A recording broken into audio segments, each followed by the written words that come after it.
Buletin Didik 25 November bersama saya, Syafri Izan Wahab. Assalamualaikum dan salam hormat.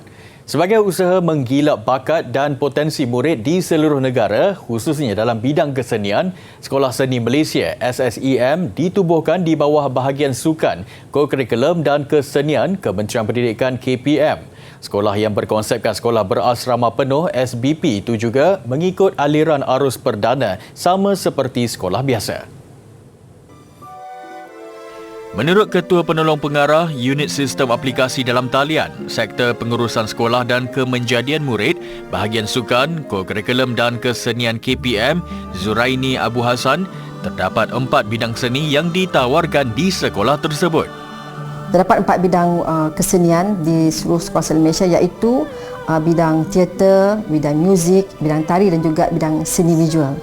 Ketika ini terdapat lebih kurang 1,366 orang pelajar di seluruh sekolah seni yang mengikuti pengajian pendidikan seni dari tingkatan 1 hingga tingkatan 5. Tambahnya, antara objektif penubuhannya ialah melahirkan murid yang seimbang dalam pencapaian akademik dan kesenian. Pada masa sama, menjadi tapak semayan kecermelangan pendidikan kesenian yang beridentiti di peringkat antarabangsa. Berikut merupakan syarat kemasukan ke Sekolah Seni Malaysia, antaranya lulus uji bakat seni serlahan seni. Selain itu, murid-murid juga diwajibkan tinggal di asrama dan tertakluk kepada peraturan yang ditetapkan. Untuk maklumat lanjut, boleh layari laman web tertera. Integrasi teknologi internet dalam dunia pendidikan semakin mendapat perhatian warga pendidik. TikTok, YouTube, Instagram, Twitter dan Facebook antara aplikasi popular digunakan guru dalam mewujudkan suasana pembelajaran yang menyeronokkan.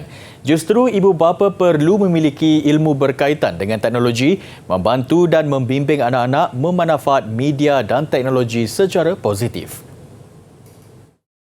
Proses e-pembelajaran bukan sahaja mengubah peranan guru, bahkan peranan ibu bapa di rumah. Bagaimanapun dalam era revolusi teknologi ketika ini, rata-rata ibu bapa tidak mempunyai masalah dengan kaedah terbabit kerana ia sejajar dengan perkembangan semasa. Pembelajaran melalui media sosial akan memudahkan anak-anak kita membuat hubungan di antara mereka di samping dapat bertukar-tukar pendapat atau idea mengenai sesuatu pelajaran. Di samping itu juga, ia dapat memudahkan anak kita membuat rujukan yang pantas tentang sesuatu maklumat. Tambah Wan Rozi, pembelajaran melalui media sosial dapat menarik minat murid berikutan kandungan yang lebih menarik dan interaktif. Bagaimanapun, kebimbangan anak-anak terdedah dengan kandungan yang tidak sesuai antara yang menjadi kerisauan mereka. Justru menjadi tugas ibu bapa menyaring kandungan laman web yang diakses selain sentiasa mewujudkan hubungan yang dekat dengan anak-anak. Walaupun ada yang kata berisiko lah, berisiko mungkin cyberbully ataupun pedofil ke apa ke, tapi kalau kita dah berpakaian sopan apa semua dan YouTube sebenarnya pun saya set sebagai YouTube for kids. So di mana cyberbully tu saya rasa memang tak mungkin berlaku, di mana orang tak boleh komen video tersebut. So jadinya saya memang ada rujuk juga dengan cikgu bimbingan dan kaunseling lah, di mana sebenarnya bagus rakaman video ni kepada anak-anak. Melalui penggunaan media sosial, keyakinan anak-anak dapat dipertingkatkan melalui aplikasi bermanfaat. Bagaimanapun, kawalan kandungan media sosial anak-anak bergantung kepada kebijaksanaan ibu bapa. Di samping itu, ibu bapa haruslah bijak memilih gaya asuhan yang sesuai demi perkembangan positif anak-anak yang masih di bangku sekolah. Sebagai usaha mengisi masa lapang serta meningkatkan kemahiran kendiri dalam kalangan remaja, khususnya golongan berpendapatan rendah B40, Jinis Remaja di bawah Universiti Kebangsaan Malaysia UKM dan Kementerian Pendidikan Malaysia KPM menganjurkan 5 kelas kemahiran secara percuma. Ia meliputi kelas kek dan pastry, kelas fotografi, kelas muzik dan vokal, kelas lencana butang serta kelas kecantikan. Menurut salah seorang tenaga pengajar kelas kek dan pastry Jinis Remaja, Felis Fida Adila Muhammad Fakri, kelas yang dianjurkan setiap hujung minggu itu memberi fokus kepada remaja berumur 13 hingga 19 tahun. dalam satu kelas kita akan menerima penyertaan lebih kurang 20 ke 30 orang untuk setiap kelas. Akan ajarkan kemahiran daripada awal, daripada mempelajari resepi itu sendiri dan seterusnya kepada pembuatan dan juga corak persembahan untuk setiap produk. Tambahnya, program ini turut melahirkan golongan remaja yang berketerampilan serta kaya dengan ilmu pengetahuan, terutama dalam industri yang mempunyai permintaan tinggi. Bagi pelajar lepasan CJ Pelajaran Malaysia, Rafael Ubaidillah Rahman, minat memasak adalah pendorong kepada penglibatannya dalam kelas kek dan pastry.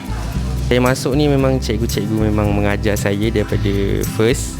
Ajar saya daripada menimbang, menyukat, and terus daripada mula tu terus jadi kek lah. Terus jadi kek. Then cikgu-cikgu ni juga ajar saya macam mana nak berniaga, macam mana nak berkomunikasi dengan customer semua. Bagi Nur Hazira Abdul Latif yang meminati bidang kek dan pastry sejak umurnya 14 tahun pula, inilah peluang untuknya menyerlahkan bakat pada masa sama belajar dengan lebih mendalam. Saya dapat tahu kelas ni secara percuma, saya terus masuk. Kemudian selepas itu sebab lagi pun saya minat kek and pastry ni, saya masuk, so boleh buat mengisi masa lapang lah. Sementara tunggu tawaran belajar, saya boleh buat bisnes lah untuk ambil order di kawasan sekitar sini. Penyertaan terbuka kepada semua dan maklumat lanjut berkenaan kelas dan lokasi boleh didapati di laman web yang tertera.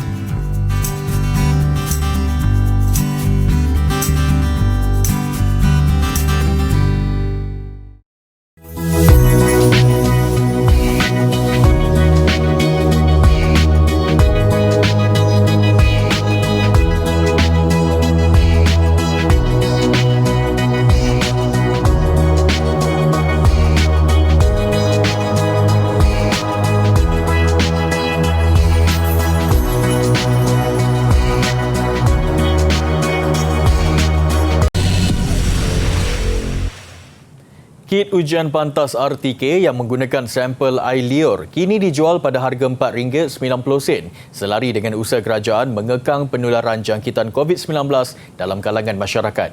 Menteri Perdagangan Dalam Negeri dan Hal Ehwal Pengguna, Datuk Seri Alexander Natalinggi berkata, penurunan sehingga 87% itu dibuat tanpa menjejaskan aspek kualiti peranti tersebut. Dalam satu kenyataan, beliau berkata, kit ujian kendiri COVID-19 sudah menjadi keperluan seisi rumah, memandangkan kadar penularan pandemik masih tinggi di Malaysia. Harga mampu milik itu jelasnya juga membolehkan rakyat dapat melakukan sendiri ujian secara kerap. Ia selari dengan keperluan kini yang lebih mendesak, susulan pembukaan lebih banyak sektor ekonomi, pekerjaan, sekolah dan institusi pengajian. Strategi lain yang dilaksanakan termasuk membenarkan lebih banyak premis seperti pasaraya dan kedai rangkaian untuk menjual peranti itu. 7,302 premis seluruh negara dibenarkan untuk menjual kit ujian kendiri yang diluluskan Kementerian Kesihatan dan pihak berkuasa peranti perubatan. Kira-kira 12,000 graduan bakal mendapat manfaat daripada pelaksanaan program Mohe X Shopee Siswa Mall.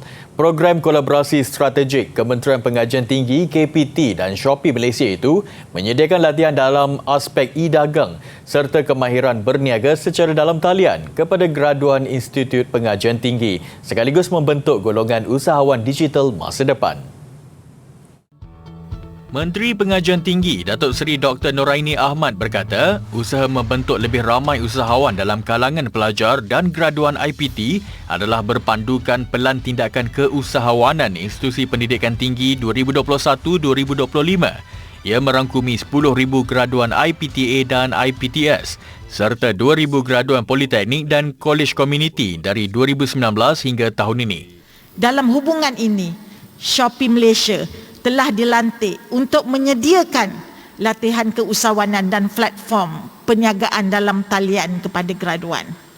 Dengan adanya kolaborasi sebegini, para graduan dapat dilatih dan diperkasakan khususnya dalam perkara yang berkaitan dengan bidang keusahawanan dan e-dagang.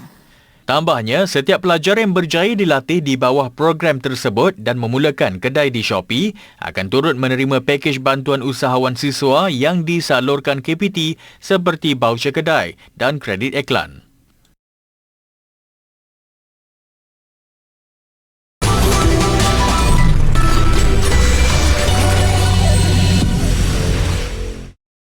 Bersua kembali. Impian seorang remaja perempuan yang lumpuh menaiki kereta api tercapai. Aziana Syahri, 17 tahun, lumpuh selepas tulang belakangnya hancur dihempap dinding konkrit 7 tahun lalu.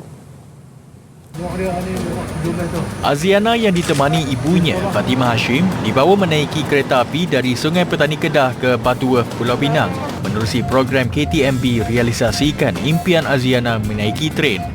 Remaja ini menyimpan impian menaiki kereta api sejak kecil lagi, namun tidak tercapai selepas ditimpa kemalangan yang mengakibatkan kecacatan kekal buatnya. Anak bongsu daripada 6 beradik ini juga merupakan bekas murid Sekolah Kebangsaan Pinang Tunggal. Sebenarnya ini adalah perjalanan trip khas yang disediakan untuk beliau kerana disebabkan oleh masalah kesihatan yang dialami. Kita tidak boleh membawa Zainal menaiki kereta api biasa kerana dia terpaksa berada di dalam stesen dan kami terpaksa menyediakan special train untuk perjalanan. Jadi kami Nyata pengalaman ini sangat berharga buat Aziana yang gembira selepas impiannya direalisasikan mereka yang prihatin. Masa dia sakit ni, dia sebut-sebut nak naik kereta api lah. Kereta api depan rumah kan ada lalu. Dia teringin nak naik kereta api lah. Kereta api dia memang dekat dengan rumah. Dia teringin nak tengok, saya tolak api lah. Tengok dia nak tengok kereta api kan. Dia tolak api bawah pokok tu, dia tengok lah. Terima kasih semua lah yang menolong kan. Tak happy lah.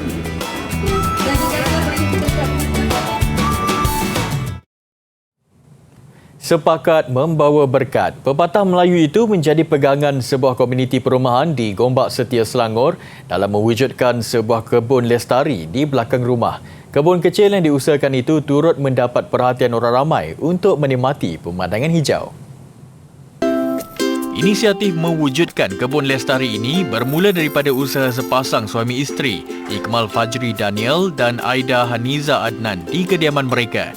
Tidak terkecuali seperti yang lain, idea mereka itu tercetus ketika banyak masa berada di rumah sebaik kerajaan mengumumkan Perintah Kawalan Pergerakan pada Mac tahun lalu. Mereka tidak menyangka usaha itu membawa kepada pengiktirafan Anugerah Kejiranan Hijau 2021 kategori individu oleh Jabatan Perancangan Bandar dan Desa baru-baru ini. Bermula dari situ, jiran-jiran pula menunjukkan minat dalam mengusahakan tanah di belakang rumah untuk mewujudkan suasana lestari. Taman ini dimulakan pada September tahun ni, lebih kurang sebulan 2 bulan yang lalu. Setelah kita buat dalam rumah, kita juga telah memenangi Anugerah Kejiranan Hijau 2021 kategori individu.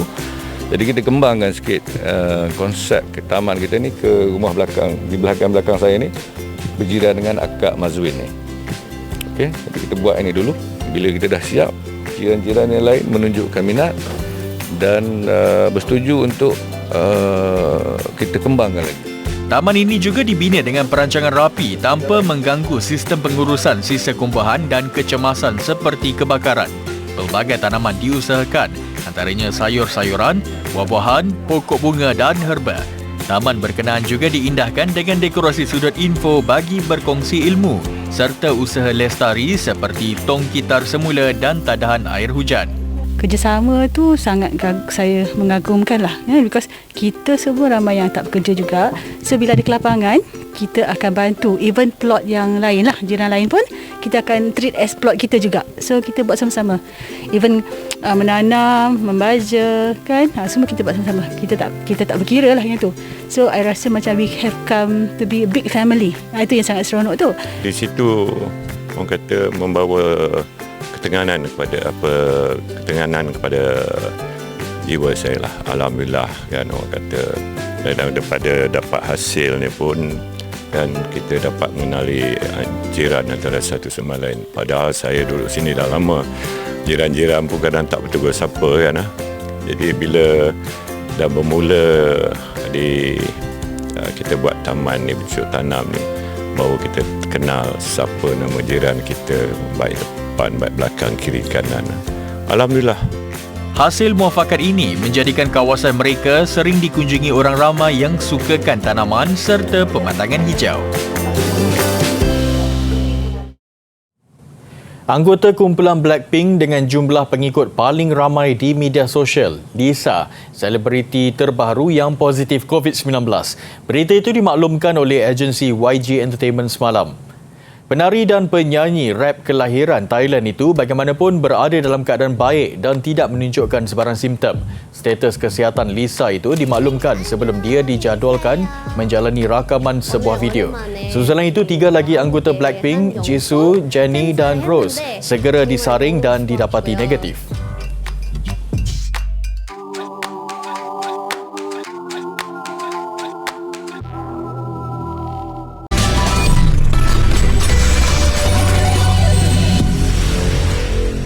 Sukan.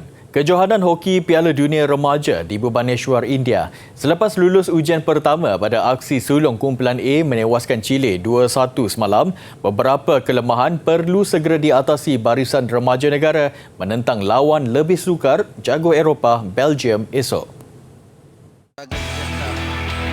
Lambat menyesuaikan diri sebaik perlawanan bermula antara kelemahan skuad bimbingan Wollaston berdepan Chile semalam.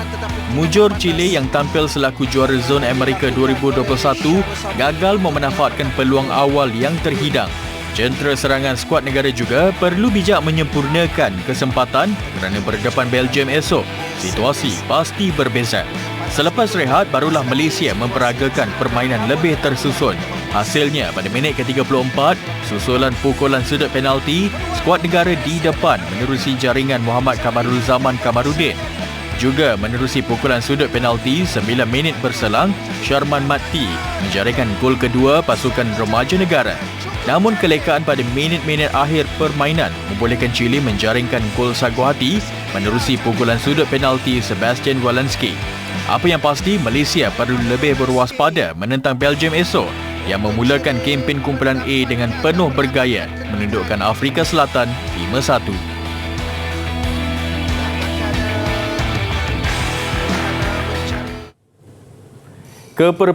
Keperkembangan badminton terbuka Indonesia. Beregu lelaki profesional negara Ong Yew Sin dan Teo Ee Yi mara ke saingan suku akhir. Bagaimanapun mereka terpaksa mengenepikan pilihan kelima yang juga rakan senegara Aaron Chia dan Soh Wo Yik. Sebentar tadi satu lagi beregu lelaki negara mara ke suku akhir. Gandingan Goh Zifei dan Nur Izzuddin mengejutkan pilihan ketiga dari Taiwan, Li Yang dan Wang Qilin dengan keputusan 21-15, 23-21. Pastinya kejayaan manis buat pasangan profesional Ong Yew Sin dan Teo Ee Yi mengejutkan Aaron Chia dan Soh Wo Yik selepas tewas pada 4 pertemuan sebelum ini. Reputasi Aaron dan Wo Yik selaku pilihan kelima langsung tidak menggentarkan Yew Sin dan Ee Yi yang menang 21-14, 21-15 cuma dalam masa 29 minit. Bagaimanapun tugas berat buat Yew Sin dan Ee Yi pada suku akhir esok apabila dijadual menentang beregu tuan rumah Marcus Fernaldi Gideon dan Kevin Sanjaya Sukamuljo, juga pilihan pertama kejohanan. Begitupun tiada lagi kelibat pemain Malaysia dalam acara beregu wanita pada suku akhir esok. Kesemua 3 wakil Malaysia gagal melepasi pusingan kedua. Paling mengecewakan kekalahan Perlitan M. Tinah selaku pilihan ke-8. Mereka tewas kepada beregu muda tuan rumah Febriana Dwi Puji Kusuma dan Amali Cahaya Pratiwi selepas aksi sengit berlanjutan 1 jam 21 minit. Pujian bagaimanapun buat Vivian Hu dan Lim Chiu Sin memberi tentangan hebat kepada pilihan ketiga dari Thailand, Jonggolpan Kiti Tarakul dan Rawinda Prajongjai selepas tewas 26-24, 12-21, 11-21 dalam masa 1 jam 18 minit. Manakala Lee Meng Yen dan Yap Cheng Wen terpaksa akur kalah mudah kepada pasangan adik-beradik juga pilihan kelima dari Bulgaria, Gabriela Stova dan Stefani Stova, 14-21, 15-21. Pasukan manakah yang akan berentak pada aksi final bola sepak Piala Malaysia 30 November ini? Persoalan itu akan terjawab dengan berlangsungnya separuh akhir kedua malam esok. Di atas kertas, Johor Darul Takzim JDT dan Melaka United mempunyai kelebihan selaku tuan rumah. Namun dalam bola sepak, kesemuanya berkemungkinan. Justru masih ada ruang buat Terengganu FC dan Kuala Lumpur City untuk bangkit. Jadual separuh akhir kedua esok, giliran Johor Darul Takzim dan Melaka United menunggu lawan di arena sendiri selepas berjaya membawa pulang kelebihan jaringan di tempat lawan setelah masing-masing melakar keputusan seri 1-1. Namun Terengganu FC telah membuktikan kewibawaan antara pasukan paling menyerlah musim ini. Cuma nasib tidak menyebelahi skuad bimbingan Nafuzi Zain apabila terpaksa akur dengan kebangkitan JDT yang ikat keputusan seri di Stadium Sultan Mizan Zainal Abidin. Bagi JDT, kehilangan pemain import dari Argentina, Leandro Velasquez pasti memaksa jurulatih Benjamin Mora membuat sedikit rombakan jentera penggempurnya.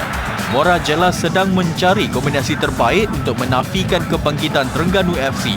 Satu lagi pertemuan di Stadium Hang Jebat, tuan rumah Melaka United kini dibuai impian untuk mara buat kali pertama ke perlawanan akhir. Jurulatih Zainal Abidin Hassan pasti tidak akan melepaskan kesempatan ini dengan pencapaian terbaik dalam sejarah Piala Malaysia selepas ke separuh akhir pada 1983. Namun Kuala Lumpur City menerusi percaturan jurulatih Bojan Hodak bukan pasukan yang mudah dijinakkan. Mereka melangkah sejauh ini dengan rekod tanpa kalah. Selain menanti penampilan menghiburkan aksi separuh akhir kedua malam esok, pastinya penyokong keempat-empat pasukan mengharapkan mutu pengadilan yang berkualiti. Selepas 10 tahun menyumbang kepada pembangunan sukan berprestasi tinggi di dalam negara, Institut Sukan Negara ISN terus bergerak ke hadapan menerusi pelancaran Pusat Pemulihan Prestasi Tinggi Bersepadu. Kemudahan bertaraf dunia bernilai 13.8 juta ringgit dilengkapi kemudahan rehabilitasi terkini bagi menyediakan atlet dengan teknik pemulihan yang canggih, sekaligus dapat mengoptimumkan aspek prestasi serta proses pemulihan selepas latihan atau pertandingan. Menteri Belia dan Sukan Datuk Seri Ahmad Faizal Azumu pada majlis sambutan ulang tahun ke-10 ISN siang tadi menyifatkan pusat pemulihan itu sebagai sesuatu yang membanggakan selain penanda aras dalam bidang sains sukan di negara. Harapan beliau, ISN memastikan fasiliti itu berada di tahap terbaik setiap masa untuk jangka panjang. Pusat pemulihan itu dibahagikan kepada dua kawasan, merangkumi kolam renang berukuran 25 meter, kolam kontras bath, mandian air panas dan sejuk dan kolam rehabilitasi. Sementara kawasan kering menyediakan tempat latihan gerak kendur dengan dilengkapi beberapa peralatan untuk proses pemulihan. Selain kemudahan buat para atlet berprestasi tinggi, kelab-kelab dan persatuan sukan, ia turut dibuka kepada umum. Persiapan menjelang perarakan Hari Kesyukuran atau Thanksgiving di New York mengakhiri buletin didik malam ini. Seperti biasa, belon gergasi pelbagai karakter menjadi tumpuan. Saya Syafri Izan Wahab, salam hormat dan kita jumpa lagi. Assalamualaikum.